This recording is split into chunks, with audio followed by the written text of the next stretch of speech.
Assalamualaikum teman-teman. Di sini kami akan menjelaskan mengenai termodinamika yang merupakan bagian dari ilmu fisika. Langsung saja ke pembahasannya. Konsep dasar termodinamika terbagi menjadi dua. Yang pertama, sistem dan lingkungan, yang terbagi menjadi tiga, yaitu yang pertama, dalam sistem terbuka. Energi dan massa dapat melintasi batas sistem dan berinteraksi dengan lingkungan sekitarnya. Pertukaran massa dan energi ini memengaruhi perilaku sistem secara keseluruhan, contoh samudra, lautan, dan tumbuh-tumbuhan. Lalu yang kedua, dalam sistem tertutup terjadi pertukaran energi, tetapi tidak ada pertukaran massa antara sistem dan lingkungannya, contoh greenhouse. Dan yang terakhir, dalam sistem termodinamika terisolasi, tidak ada pertukaran energi atau massa antara sistem dan lingkungannya, contoh umum tabung gas. Lalu yang kedua, sifat-sifat sistem termodinamika. Sifat-sifat sistem dapat diukur baik secara langsung maupun tidak langsung pada saat sistem mengalami kesetimbangan dengan lingkungan. Dalam keadaan setimbang, sifat harus serba sama dalam keseluruhan sistem.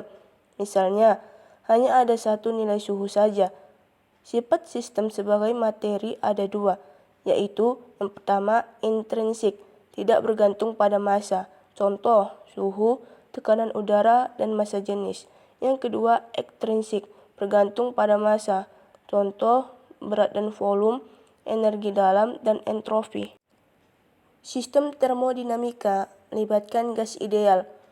Hukum gas ideal atau persamaan gas ideal diperoleh dengan menggabungkan hukum-hukum gas. Maka dengan itu mendapatkan VV sama dengan N dikali RT, dengan V adalah tekanan mutlak pada gas dengan satuan PA.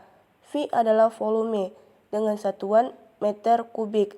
N adalah jumlah partikel pada gas dengan satuan mol. T adalah suhu dengan satuan Kelvin.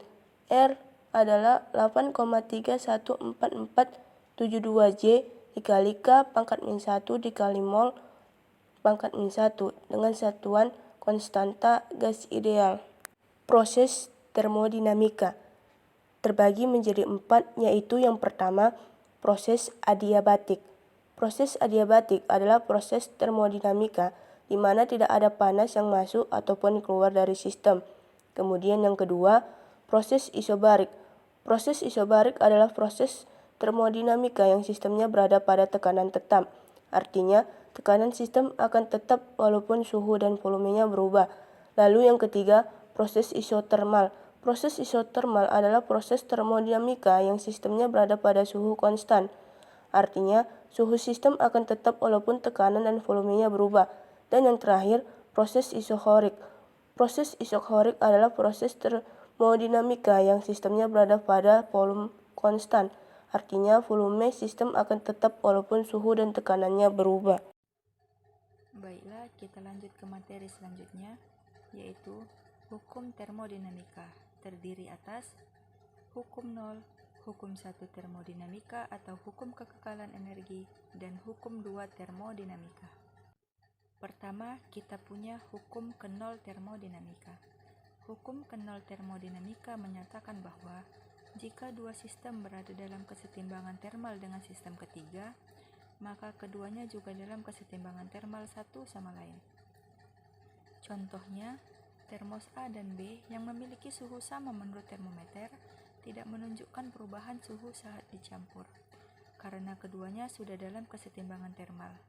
Termometer berfungsi sebagai sistem ketiga yang menunjukkan kesetimbangan tersebut. Hukum selanjutnya yaitu hukum 1 termodinamika, atau disebut juga dengan hukum kekekalan energi. Hukum 1 termodinamika merumuskan kekekalan energi yang melibatkan energi dalam, usaha, dan kalor.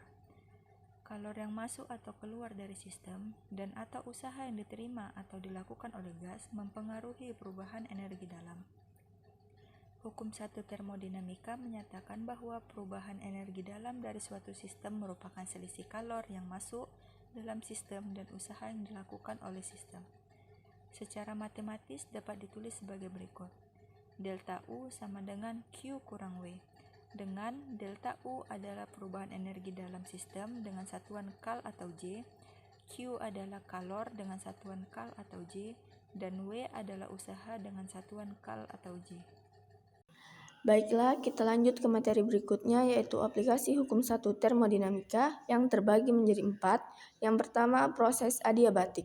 Pembakaran dalam mesin mobil terjadi sangat cepat sehingga tidak ada waktu untuk terjadi pertukaran kalor dengan lingkungan. Karena tidak ada pertukaran kalor dengan lingkungan, maka Q sama dengan 0, sehingga delta U sama dengan Q kurang W, delta U sama dengan 0 kurang W, delta U sama dengan min W. Yang kedua, proses isobarik. Balon udara yang dapat naik ke atas merupakan contoh proses isobarik. Perubahan energi dalam sehingga delta U sama dengan Q kurang W, maka usaha dilakukan oleh balon udara yang mendapatkan kalor. Yang ketiga, proses isotermal. Jika suhu tetap, maka perubahan energi dalam adalah 0 atau delta U kurang 0, sehingga W sama dengan Q. Usaha dapat dinyatakan sebagai berikut. W sama dengan nRT dan V2 per V1.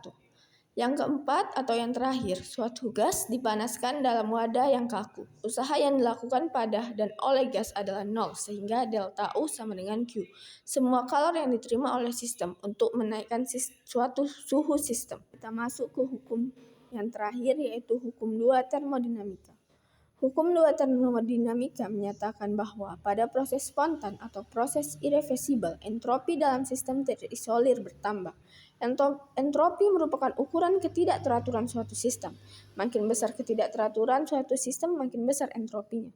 Perubahan entropi atau delta S dalam suatu proses yang terjadi pada suhu atau T dinyatakan sebagai delta S sama dengan Q per T, dengan Q sama dengan kalor yang diterima oleh sistem atau bertanda positif dan kalor yang dilepaskan oleh sistem atau bertanda negatif dengan satuan Joule. T sama dengan suhu atau dengan satuan Kelvin. Nah, sudah selesai penjelasan dari kami mengenai termodinamika. Apabila ada salah kata, kami mohon maaf. Assalamualaikum warahmatullahi wabarakatuh.